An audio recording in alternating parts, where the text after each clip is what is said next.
The summer of 1874 came dry and cruel to the Missouri plains. Dust lay heavy on the rows of corn that never reached their ears, and the sky burned white as a furnace. For Clara Whitmore, that year marked the end of everything she'd known, the house of her childhood, her father's steady voice in the pulpit, and the gentle rhythm of a life that had once felt safe. Her father, Reverend Whitmore, had buried more neighbors than he had baptized by that spring. Cholera and hunger took them quick, and when the Reverend himself fell sick, there was no doctor left to summon. He died in June, leaving Clara with nothing but his Bible, a cracked china teacup, and debts to men who'd grown harder than the land itself. Clara was 19, too old to be a girl, too young to be hardened, when her Aunt Miriam came from St. Louis to arrange what she called a practical solution.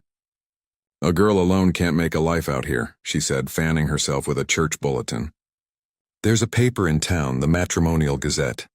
Lists of good men in the territories seeking wives, settlers, ranchers, even lawmen. They'll pay your fare if you agree to marry." Clara had stared at the notice printed in tidy block letters. "Honest man of 30 seeks God-fearing bride to share ranching life in Arizona territory. Faith and fortitude required. Write to Samuel Crow, San Miguel." The name sounded steady. Safe. She wrote him a careful letter in her best script, not expecting a reply. But a fortnight later, a sealed envelope arrived with train tickets, a ring, and a promise of a new beginning. On the morning she left Missouri, she stood by the station with her small carpet bag and her father's Bible tied with ribbon. The air smelled of soot and wildflowers, and the whistle of the train cut through her like a blade. Westward, the conductor called, and she stepped aboard. The journey took 6 long days. Each mile carried her farther from the familiar, from green fields to red rock, from cool rain to blistering sun. The other passengers eyed her curiously, a lone girl traveling under a wedding promise. She slept little, her dreams filled with the face of a man she'd never seen, one she imagined to be fair-haired, sun-browned, strong of jaw and gentle of heart.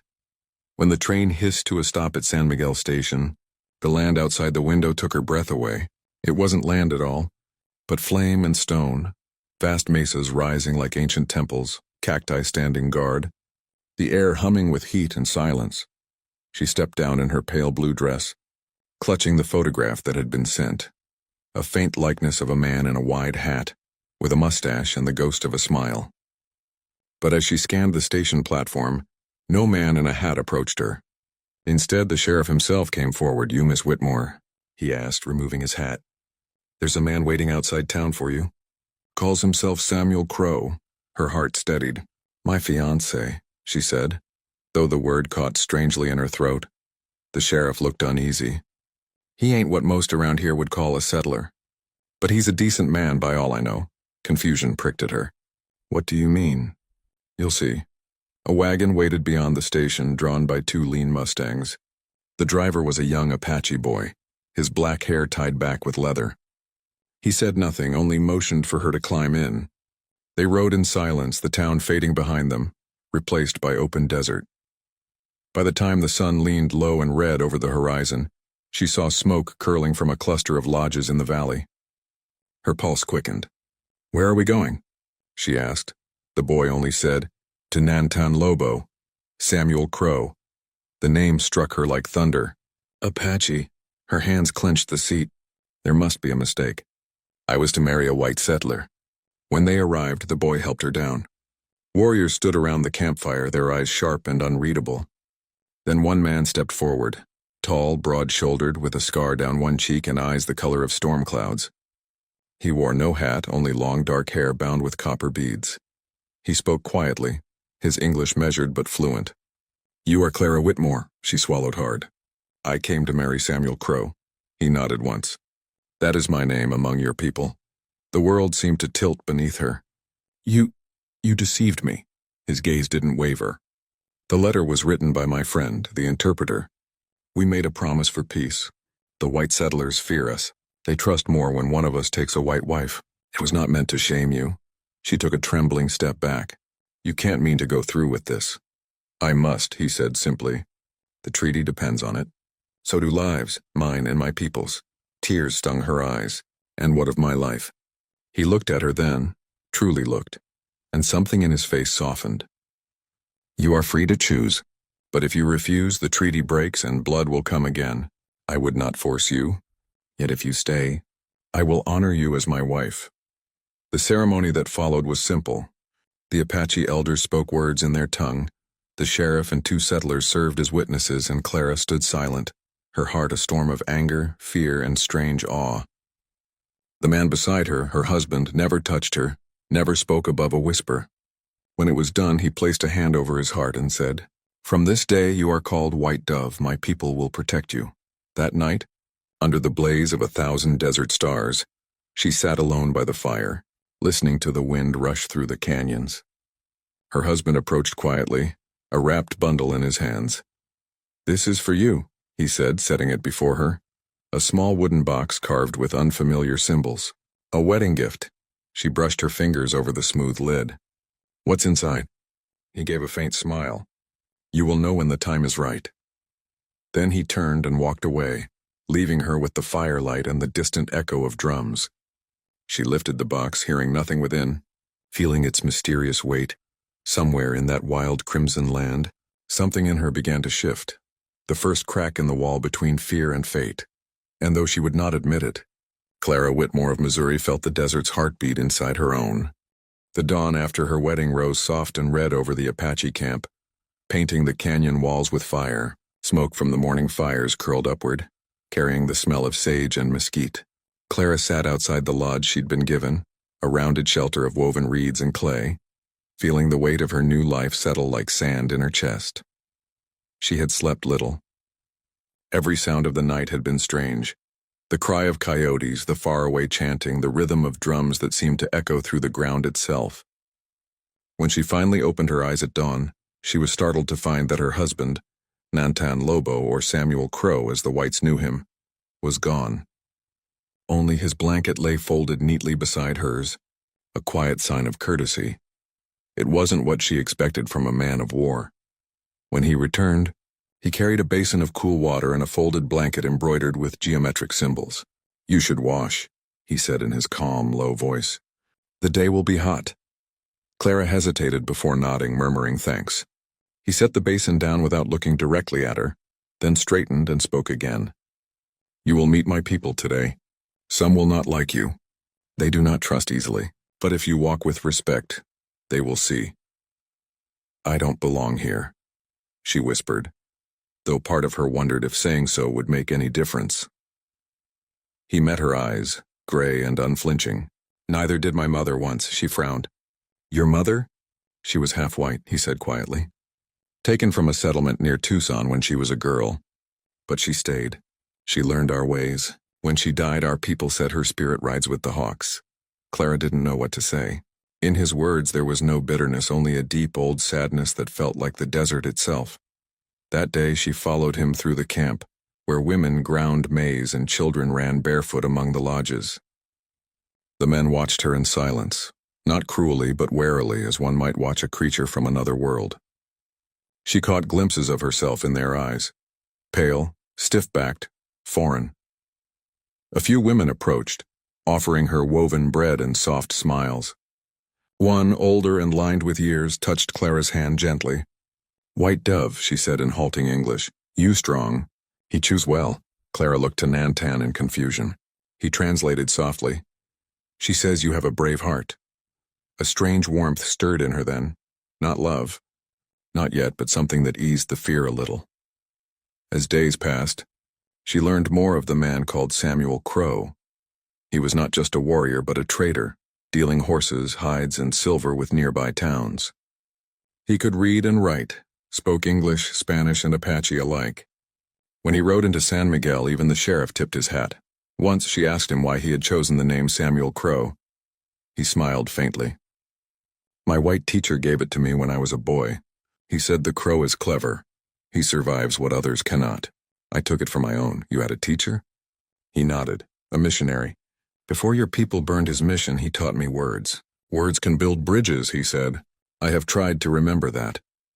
At night he taught her some of his own language. Simple words at first. Water. Sun. Heart. He laughed softly when she stumbled over the pronunciation, a sound that startled her for its warmth. and slowly, without realizing when it began, Clara stopped feeling like a prisoner. One afternoon, while fetching water from the stream that cut through the canyon, she heard the sharp rattle of a snake. She froze, spotting the coiled diamondback only inches from her skirts. Panic stole her breath. Before she could move, a blur of motion swept between them. Nantan, his knife flashing once in the sun. The serpent fell still. He turned to her, eyes dark with concern. "You must always look where you step," he said, breath quick. She could only nod, trembling. You saved me." He sheathed the blade, his expression unreadable. "You are under my protection. Until death." That night, when fever from shock overtook her, she woke to find him sitting beside her, cooling her brow with damp cloths, whispering words in Apache she couldn't understand. His touch was careful, never bold, his gaze turned away except when necessary. By morning, her fever broke. She opened her eyes to find the first light touching his face. Strong, solemn, and handsome in a way she had never noticed before. "You should rest," he said softly. "You watched all night?" He didn't answer, only poured her water from a clay jug. Something unspoken passed between them then, fragile as the desert dawn, a respect that neither had asked for but both could feel. When she could stand again, he brought her something wrapped in deer hide, a small wooden box, its lid carved with Apache symbols she had not seen before. He placed it in her hands. "Your wedding gift," he said simply. She turned it over, curious. It was heavy but silent. "What's inside?" His lips curved in that quiet half-smile of his. "Something you will understand when the time is right. Do not open it until your heart knows." "Knows what?" He looked out toward the red cliffs beyond their camp. "That not all gifts are meant to be touched. Some must be felt." She wanted to ask more, but he had already risen and walked away, leaving her to stare at the mysterious box in the sun. Over the following weeks, she saw sides of him that no white woman ever had. He spoke with his warriors about crops and defense, never raising his voice. He traded fair with the settlers even when they treated him with suspicion. He was feared by some, respected by others, but among his people, his word was law. Clara began to see the truth the world refused to admit. This man was not a savage but a leader, one born of patience, pain, and pride. Still, there were nights she wept quietly, remembering Missouri, the rain on the church roof, her father's voice reading psalms. Yet when she looked out at the endless desert stars, she could not deny the strange beauty of this place. The silence, the space, the way the wind seemed to sing her name through the canyons. And sometimes, when she caught Nantan watching her across the fire, that same wind seemed to whisper something else, something she dared not name. One evening, the old woman who had first welcomed her approached again, smiling as she handed Clara a woven shawl. "For wife of Nantan Lobo," she said. "He brave man. He need brave woman." Clara thanked her, her heart fluttering oddly. Later, when she told Nantan what the woman had said, he gave a small knowing nod. "She is right. You are stronger than you think, white dove." She looked at him then. Really looked, at the scar on his jaw, the steadiness in his eyes, the quiet sorrow that never quite left his face. And for the first time, Clara Whitmore of Missouri wondered if her coming here had been fate, not misfortune. As the fire burned low that night, she touched the wooden box beside her bed. She still hadn't opened it. But for the first time, she wasn't sure she wanted to. Autumn crept into the Arizona territory with a kind of quiet menace. The days were still fierce with heat, but the nights grew cold, the air sharp with the smell of mesquite smoke. The desert shifted its colors, ochre turning to crimson, cactus blooms giving way to dust. Clara had learned by then to rise before dawn and grind maize with the other women. Her hands had blistered at first, but calluses came quickly. She wore a woven skirt now instead of her old blue dress, and her sunburnt skin had darkened to a bronze glow. The people no longer stared when she passed. Some even nodded in greeting. But peace in the camp was fragile as glass. Rumors drifted from San Miguel, cattle stolen from the settlers. Wagons raided along the river trail. Clara overheard the men talk in low voices around the fire, the way soldiers did before battle. The name Apache was once again whispered with fear in town and with bitterness in the hills. One afternoon, Nantan rode in from the trading post, his horse lathered and eyes grim. He dismounted, tossing the reins to a boy, and went straight to where Clara was mending a torn blanket. "Pack what you need," he said quietly. "We may have to leave for the high country." She looked up sharply. "Leave? Why?" "The settlers say my people stole cattle from their ranches." Her heart clenched. "Did they?" He shook his head. "No, but outlaws ride under our shadow. Whites see hoofprints and think them ours. The sheriff sent men to investigate. It will not end with questions." She rose, gripping the fabric in her hands. "Can't you speak to them? You trade with them. They trust you." Nantan gave a faint, weary smile. "Trust dies quicker than love, White Dove."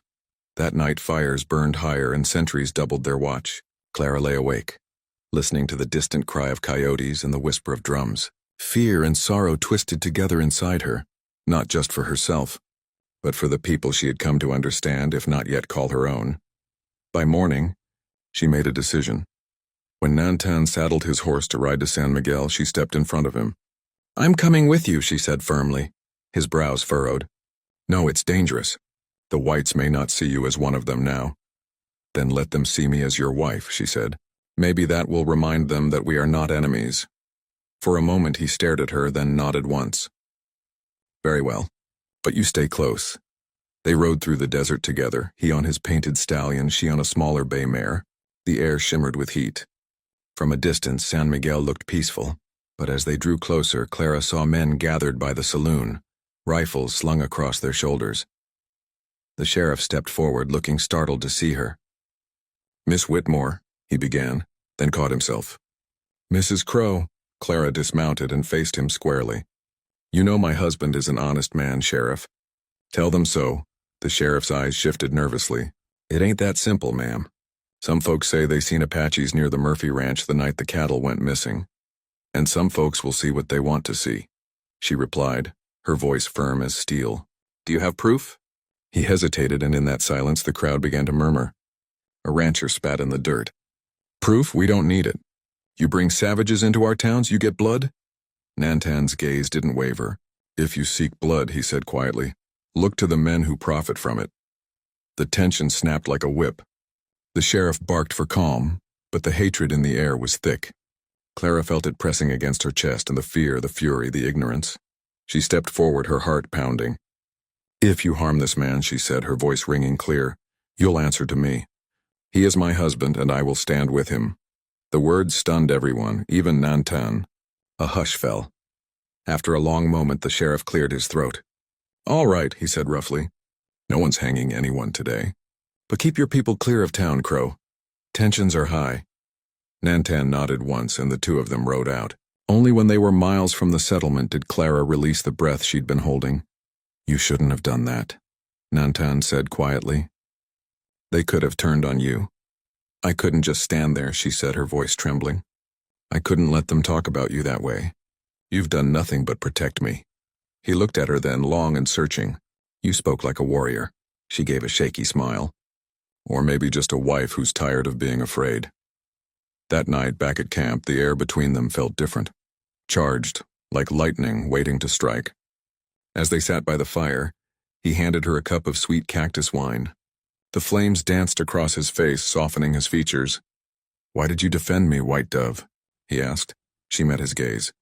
"Because I see you. Not what they say you are. What you truly are." His eyes darkened, and he leaned closer, voice low. "And what do you see?"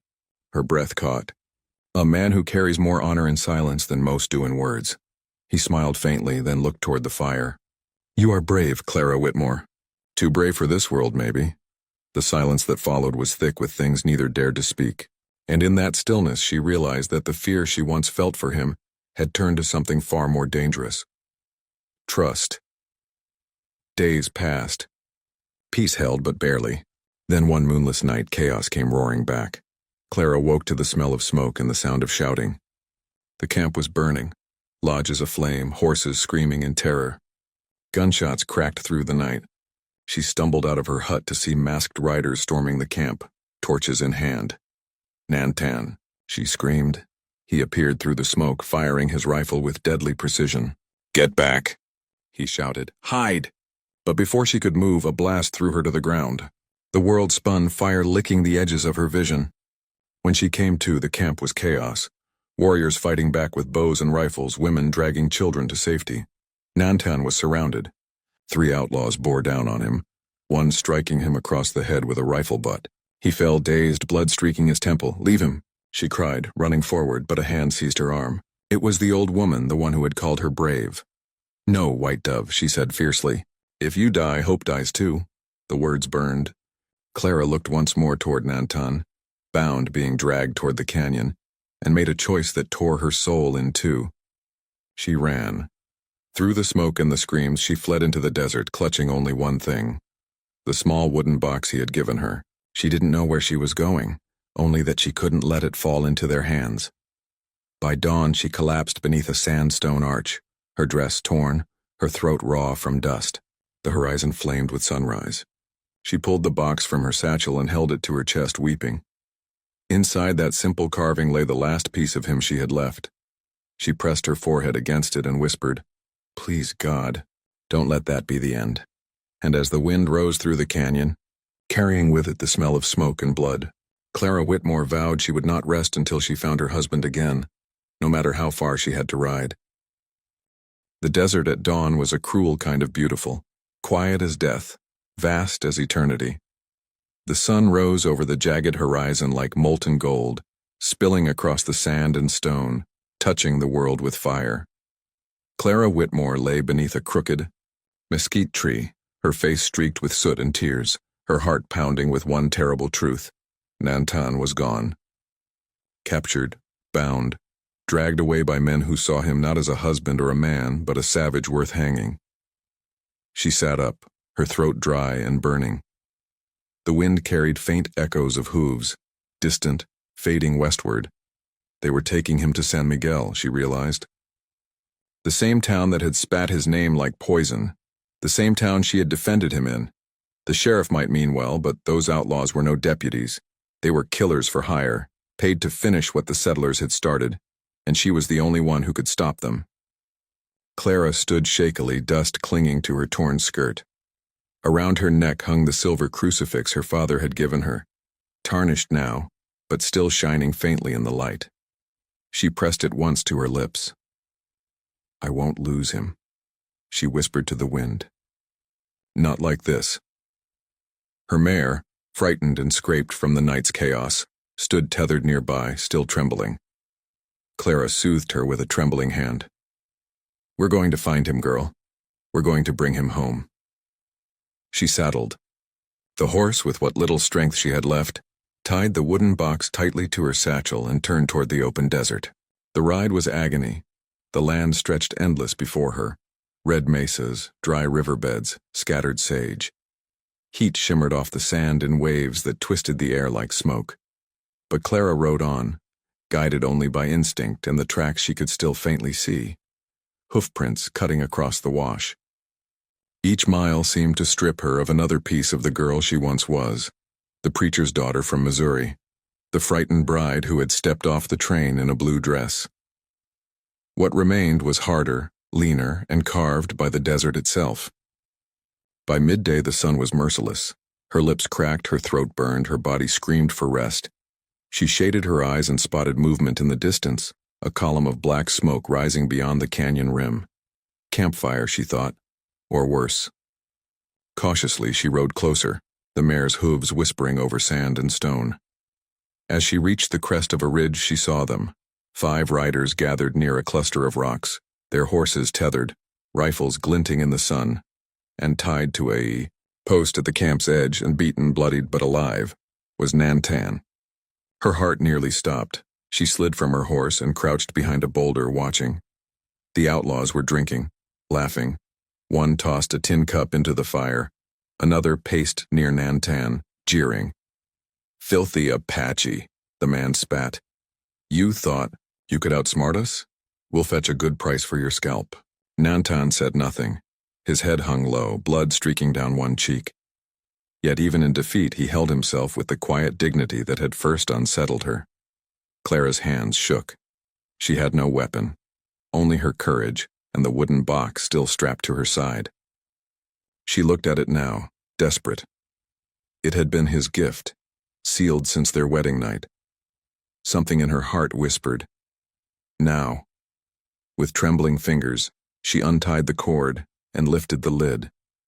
Inside lay a folded piece of woven cloth, a sash of crimson and gold, and a letter written in both English and Apache. The paper was weathered, the writing precise and firm. Clara, if ever you open this, it means the path has tested your heart.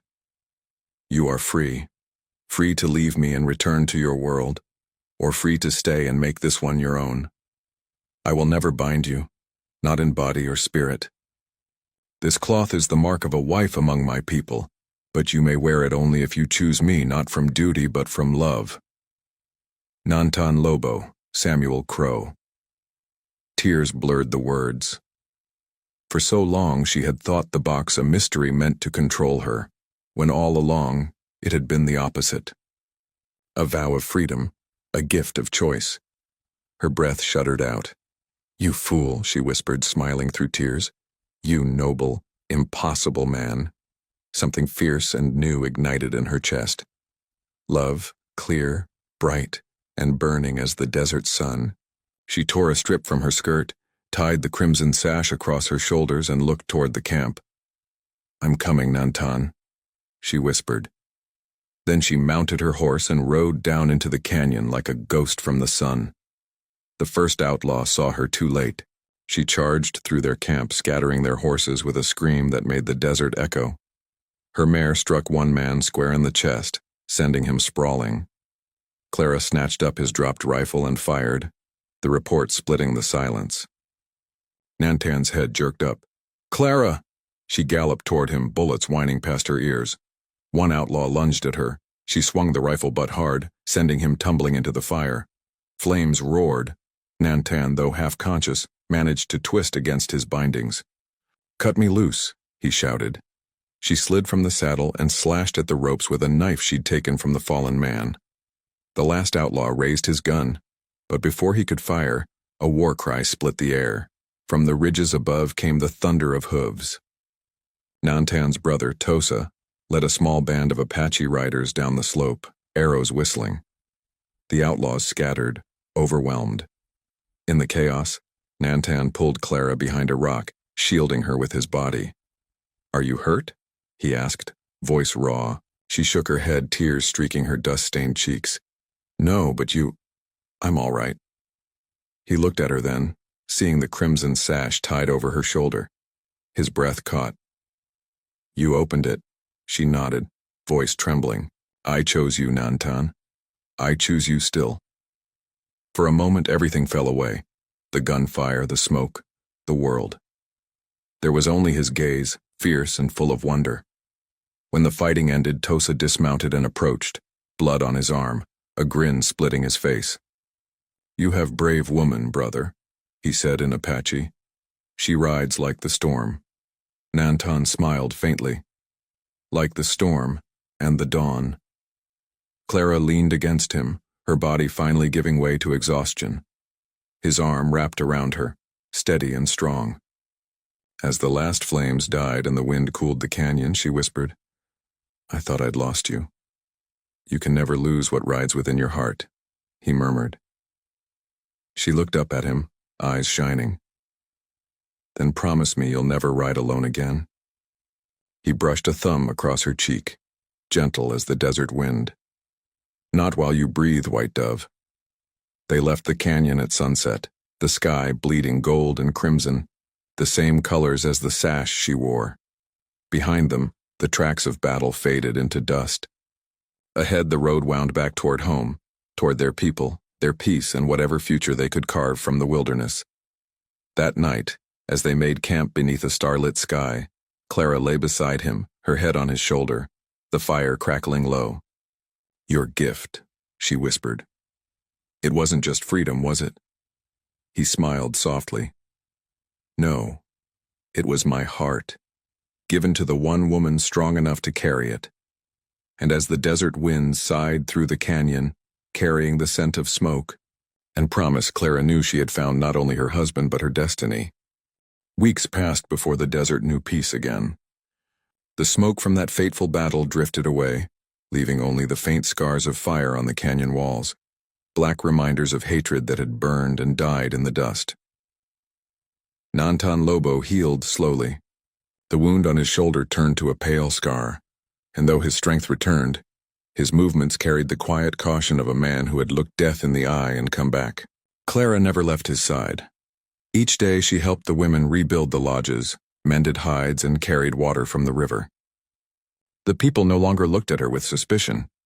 Children followed her now, laughing as she taught them English words, and the older women smiled when they saw her wearing the crimson and gold sash across her shoulder, the mark of a true Apache wife. Even Tosa, Nantan's brother, who had once doubted her, bowed his head when he passed. "The white dove has fire in her heart," he told the others. "She rides beside the chief, not behind him." For the first time in her 19 years, Clara Whitmore felt she belonged somewhere, not as a guest, not as a stranger, but as part of something larger, older, and stronger than herself. A tribe bound by earth, by blood and by love. One evening, as twilight melted into the canyon, she found Nantan sitting near the edge of a cliff, gazing out over the desert plains. The wind tugged at his long hair, and the fading light painted his face in shades of amber and bronze. "You should rest," she said softly. Stepping beside him, "I rest when the land does," he replied, his voice low. "There are still men who hate what they cannot understand." She sat beside him, her skirts brushing his leg. "Then let them see what love can build. Let them see that peace isn't weakness." He smiled faintly, eyes still on the horizon. "You speak like a chief's wife. And you," she said with a teasing glint, "speak like a man who forgets he has one."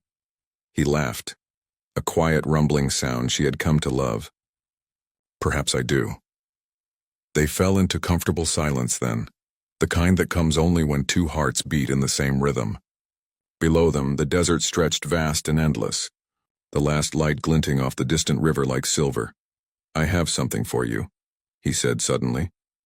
He reached into the pouch at his side and drew out a small object, a pendant of silver, shaped like a bird in flight. It caught the firelight, gleaming warm against his palm. Clara looked at it, puzzled. "It's beautiful, but what is it?" He turned it over, revealing the metal's uneven texture, melted, molded anew. "It was once the lock from your wedding box," he said quietly. "I melted it down and shaped it with my hands." She gasped softly, tears springing to her eyes. "The box? But why?" "Because locks keep hearts closed," he said. "And yours opened mine." Her breath caught, and for a moment she could not speak. She took the pendant in her hands, feeling its warmth, its weight, its meaning. "Nantan," he brushed a strand of hair from her face. "Wear it always. It is not gold or silver that gives it worth, but the story it holds. A gift from the man who once thought love was a chain, and learned it was a wind instead."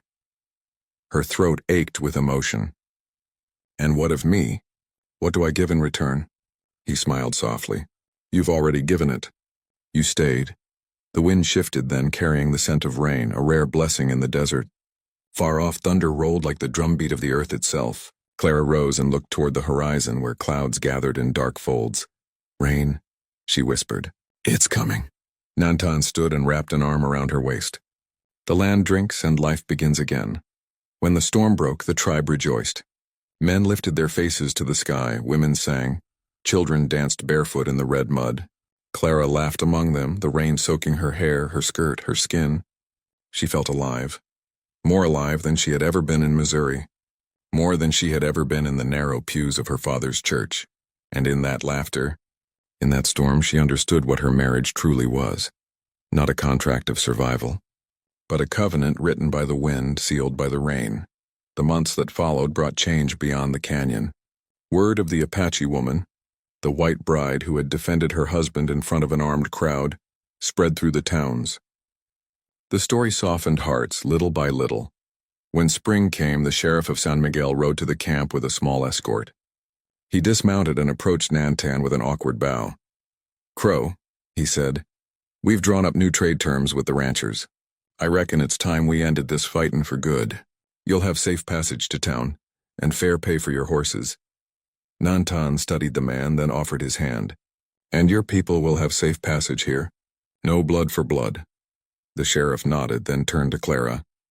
You done more than you know, ma'am. Never thought I'd see peace like this in my time. Clara smiled. Peace isn't given, Sheriff. It's built. That night a celebration was held. Fires blazed across the valley. Drums echoed against the cliffs, and laughter rose into the star-strewn sky. Whites and Apaches sat side by side, breaking bread, trading stories, watching the same flames dance between them. Clara wore the silver bird around her neck, gleaming against her sun-kissed skin. When Nantan took her hand and led her before the gathered people, silence fell. He raised his voice so all could hear. Once I took a wife for peace. I thought duty was stronger than love. But this woman taught me otherwise. She gave her heart not to a name, not to a people, but to the truth between two souls. He turned to her then, eyes shining in the firelight. Clara Whitmore of Missouri, white dove who rides with fire. Will you stand with me again, not as a bride of treaty, but as a wife of choice? Her heart swelled, tears glimmering. I will. He smiled, that quiet storm-gray smile she had first seen at the train station so long ago. Then he placed the pendant against her chest, his thumb brushing her heartbeat. Then let all who hear the wind know, he said. Our hearts are one. Cheers rose around them, the voices of two worlds mingling into one song, a sound that carried far beyond the camp, beyond the canyons, into the very soul of the desert. Later, when the fires burned low and the stars hung heavy above, Clara and Nantan walked together to the edge of the cliff where it had all begun. The night air was cool, scented with rain and smoke. Do you ever regret it? She asked softly. That letter you sent? The one that brought me here? He smiled faintly. Only that I did not send it sooner. She leaned into him, resting her head on his shoulder. Then we both found what we were meant to. Below them the desert stretched silent and infinite, not a place of death but of rebirth. And as the wind stirred the sand into whispering shapes, Clara Whitmore knew the truth she would carry for the rest of her days. She had not been forced into a marriage. She had been led to a destiny, one written in the language of the land, sealed with the rain, and crowned by a gift of the heart that left everyone who heard their story utterly speechless.